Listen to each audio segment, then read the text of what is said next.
ایک دفعہ اللہ سے کہہ دے کہ اے اللہ مجھ سے جو جرم ہوا، اگر کسی نے زنا کیا ہے ایک دفعہ کہہ دے اے اللہ آئندہ نہیں کروں گا.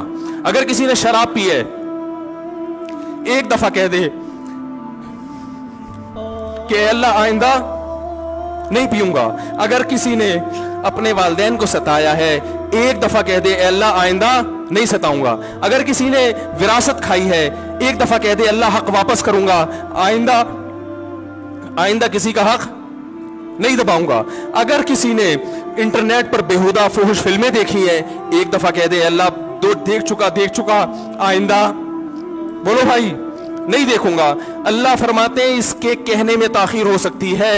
وَمَن يَعْمَلْ سُوءًا أَوْ يَظْلِمْ نَفْسَهُ ثُمَّ يَسْتَغْفِرِ اللَّهَ يَجِدِ اللَّهَ غَفُورًا رَحِيمًا.